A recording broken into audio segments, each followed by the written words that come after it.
ओम नमस्ते जी। आइए आज हम कुछ एक सत्य बातों पर चर्चा कर लेते हैं। महात्मा शिव ने सर्वप्रथम क्या उपदेश दिया? क्या महात्मा शिव का यही उपदेश था कि लोग हरिद्वार जाएं, पानी भरें, जल भरें और लेकर चलें? क्या यही उपदेश था? परंतु इससे सत्य का तो पता नहीं लगता। वह सत्य मार्ग क्या है जिससे ईश्वर की प्राप्ति हो? वह ईश्वर ने क्या उपदेश दिया था? वह महात्मा शिव ने क्या उपदेश दिया था? उनके उपदेशों को तो भूल गए और जो इन पोपों ने बातें बता दी, उन पोपों की बातों पर चलने लगे लोग। आइए महात्मा शिव के सच्चे उपदेश का आज हम वर्णन करते हैं। देखिए, महात्मा शिव के उपदेश में सबसे पहला उपदेश है त्रयी विद्या। त्रयी विद्या कहते हैं त्रिशूल। त्रिशूल उनका क्या है? त्रिशूल का अर्थ है इस संसार में 3 प्रकार के शूल हैं। शूल अर्थात दर्द, दुख, जिन्हें 3 प्रकार के दुख भी कहा जाता है। पहला दुख है आदि भौतिक, दूसरा दुख है आदि दैविक, तीसरा दुख है आध्यात्मिक। इन 3 प्रकार के दुखों से छुड़ाने के लिए परमात्मा ने वह वेद का ज्ञान दिया और शिव ने उसका उपदेश किया। और जिस त्रय विद्या से, त्रय प्रकार के दुखों से छूटने का समाधान महात्मा शिव ने कहा, वह किस रात्रि में कहा और वह पद क्या है जिसके जाप से सब के सब दुख दूर हो जाते हैं, यह महात्मा शिव ने उपदेश किया। कैसा किया मैं बताता हूं। पहला ले लेते हैं आध्यात्मिक। आध्यात्मिक आत्मा और परमात्मा का मिलन। वो कैसे होगा? जब हम ध्यान लगाएंगे और ध्यान लगाएंगे इस आत्मा से उस परमात्मा में ध्यान लगाएंगे, तभी आत्मा का कल्याण होगा। यह आध्यात्मिक। अब आदि दैविक। अब देखो आदि दैविक में क्या होता है। आदि दैविक में हम अपने प्राणों की रक्षा करना। अब प्राणों की रक्षा कैसे होगी? प्राणों की रक्षा होगी प्राणायाम के द्वारा। जब हम प्राणायाम करते हैं तो उत्तरोत्तर काल में अविद्या का नाश और विद्या की वृद्धि होती जाती है। अंदर अंधकार का नाश और ज्ञान का प्रकाश बढ़ता जाता है। और तीसरा है आदि भौतिक। आदि भौतिक क्या है? जैसे इन भौतिक पदार्थों से हमें क्या क्या उपयोग लेना। जैसे धरती है, इस धरती में हम खेती करें, अन्न उगाएं और अन्न से अपनी क्षुधा मिटाएं। ये ऐसा। और कैसा ज्ञान होना चाहिए? बस खेती भी सात्विक होनी चाहिए। ये यूरिया डालकर नहीं। पहले तो लोग यज्ञ हवन किया करते थे और यज्ञ हवन की राख खेतों में डाला करते थे, जिससे खेती बहुत ही उन्नतिशील होती थी। और जैसे जब सूर्य निकलता है, वो लालिमा जब छाती है सूर्य की, उस समय पर अगर हमारे शरीर में कोई रोग है, जैसे पीले का रोग है या कोई कैंसर आदि की कोई गांठों का रोग है, तो हम प्रातःकाल शीघ्रता से उठकर वह सूर्य की लाल लाल किरणों को अपने नग्न शरीर पर लें, नित्य प्रतिदिन धूप स्नान करें, तो इससे हमारे कई सारे रोगों का नाश होता है। ऐसे जड़ पदार्थों का उपयोग लेना।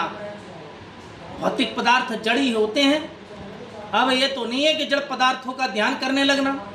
अब जैसे परमात्मा का नाम शिव है, वह कौन से परमात्मा है जिसका उपदेश महात्मा शिव ने किया? उस एक पद का नाम है ओम। इस ओम के जाप से ही आपके समस्त प्रकार के दुख छूट सकते हैं और इन दुखों का नाश केवल और केवल ओम के जाप से हो सकता है, अन्यथा किसी प्रकार से नहीं। यह महात्मा शिव का आपका दिया हुआ उपदेश है। और कौन सी रात्रियों में?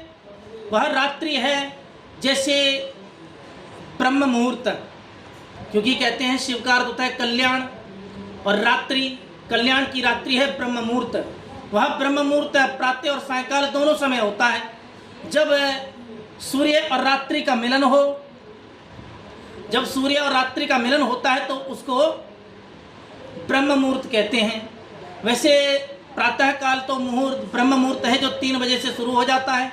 सायंकाल जो है वह दिन, हल्की हल्की दिन और हल्की हल्की रात्रि है, उसको ब्रह्म मुहूर्त कहते हैं। उसमें बैठकर उसका ध्यान करना और ओम का जाप करना। ओम के जाप से ही आपके समस्त प्रकार के दुखों का नाश हो जाएगा। जब आप इसका ध्यान करोगे तो वहाँ अविद्या का नाश और विद्या का प्रकाश उत्तरोत्तर काल में होता चला जाएगा। आपकी अविद्या नष्ट और विद्या का प्रकाश हो जाएगा। अच्छा, दुख का कारण क्या है?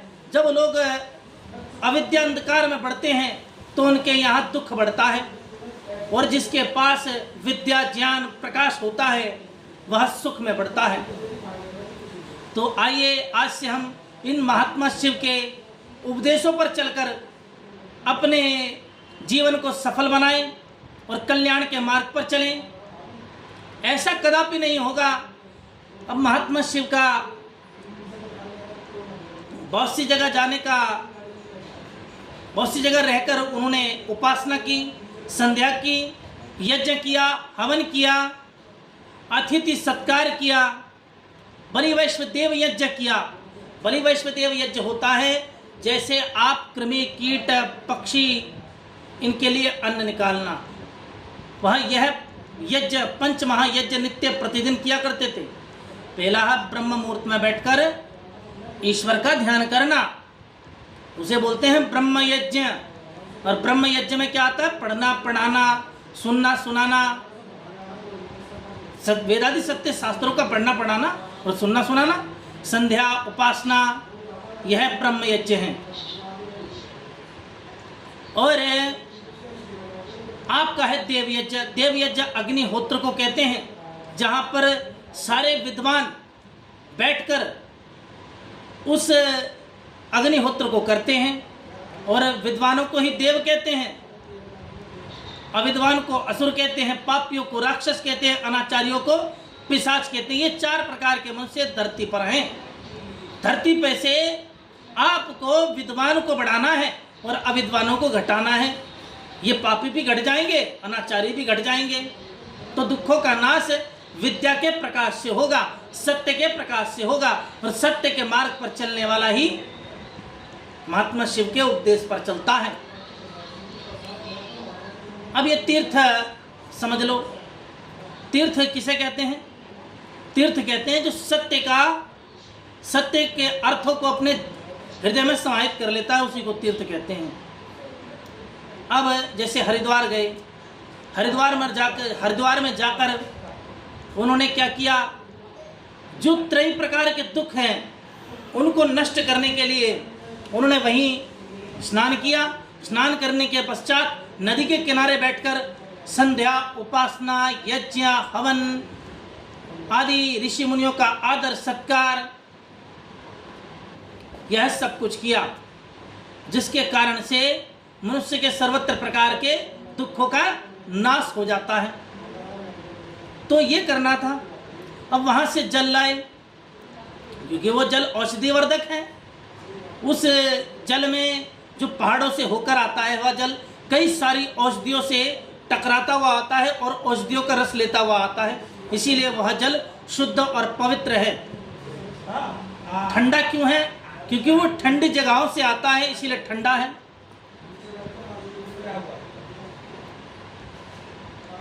और रोगों का नाश करने के काम भी आता है वह जल। जैसे जलोदर रोग है शरीर में, जलोदर रोग को नष्ट करने के लिए होता है वह जल। ऐसे ऐसे लाया जाता था, परंतु लोगों ने इसका, इन पोपों ने लोगों को बहका कर और गलत मार्ग पर चलाकर महात्मा शिव के सत्य उपदेश से हटा दिया और अपने पाप रूपी उपदेश में लगा दिया, जिसे कहते हैं पोप। ये मंदिर में बैठा हुआ एक भी पुजारी पंडित नहीं, सारे पोप हैं। ये चर्च में बैठे हुए सारे के सारे पोप हैं। ये मस्जिद मदरसों में बैठे हुए सारे पोप हैं, सारे अंधविश्वासी हैं। इन्होंने लोगों को सत्य से हटाकर असत्य में लगा दिया। जैसे ओम है, एक ईश्वर का सर्वोत्तम नाम है ओम। इस ओम के जाप से मनुष्य का सर्वत्र प्रकार के दुखों का नाश करने का वर्णन वेद में भी है, उपनिषदों में भी है, और आपके शतपथ ब्राह्मण में भी है, ये तेरे शतपथ साम गोपथ 4 ब्राह्मणों में भी है, मनुस्मृति में भी है। आपके सर्वत्र धर्मशास्त्र में जो सत्य धर्मशास्त्र हैं, उन सब सत्य धर्मशास्त्रों में ओम के जाप का ही विधान है। वो दर्शनों में भी ओम के जाप का ही विधान है। आप देख लेना कहीं भी उठाकर अपने धर्मशास्त्र को, ओम के अलावा किसी का जाप करने के लिए नहीं कहा है, क्योंकि ओम के कई सारे नाम हैं, गौणिक, कार्मिक, स्वाभाविक। ये थोड़ी ना है अब उस ओम का गौणिक नाम शिव है, क्योंकि वो कल्याण करता है, कल्याण करना उसका स्वभाव है, इसीलिए उसका स्वाभाविक नाम शिव भी है। तो ये थोड़ी ना है कि मैं शिव नाम की प्रतिमा बनाकर उसकी मूर्ति पूजने लगूं, जड़ पदार्थों की पूजा करने लगूं, ऐसा नहीं है। वह शिव का जब ध्यान करेंगे हम, आत्मा से उस परमात्मा का जब हम ध्यान करेंगे, तो वह सही यथार्थ में ध्यान है, सही यथार्थ में उसका ईश्वर का जाप है।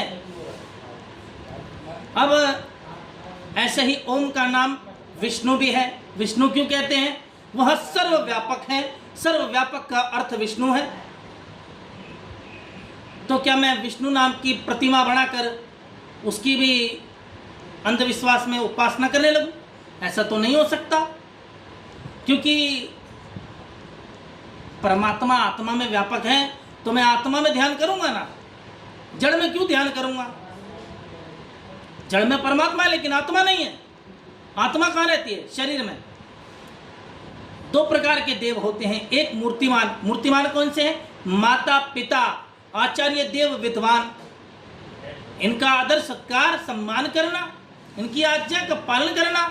जो सत्य के मार्ग पर है उनका ही पालन करना आज्ञा का, जो सत्य के मार्ग पर नहीं उनका नहीं। आदर सत्कार सभी का करना।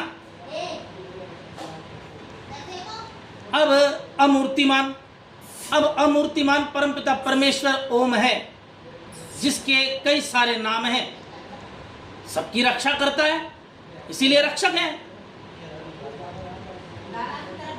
सबसे बड़ा है, इसीलिए ब्रह्म है।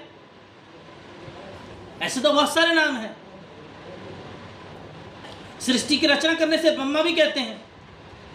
ये जितने भी हमारे ऋषि मुनि महात्मा गण हुए हैं, इन्होंने वेदों का अध्ययन किया, और वेदों के जिस ज्ञान को जिसने धारण किया, उसी कारण से उसने अपना नाम रखा।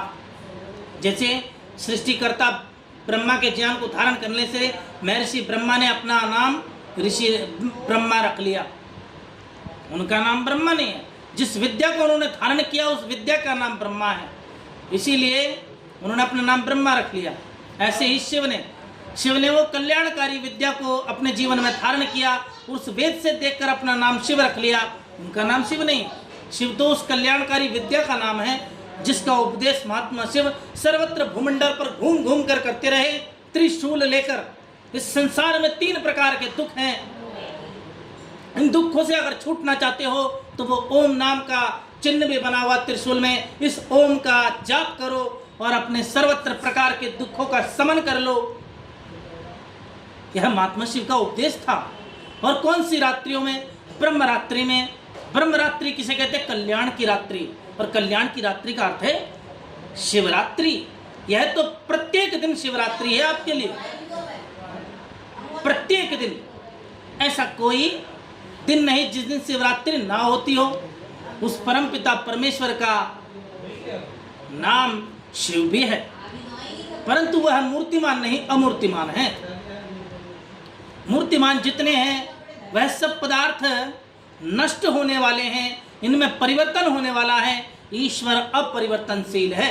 जिसमें परिवर्तन होता है वह कदापि ईश्वर नहीं हो सकता। ईश्वर केवल ओम है, जिसमें कभी कोई परिवर्तन नहीं होता। ओम नमस्ते जी। आगे की बातें अगली वीडियो में।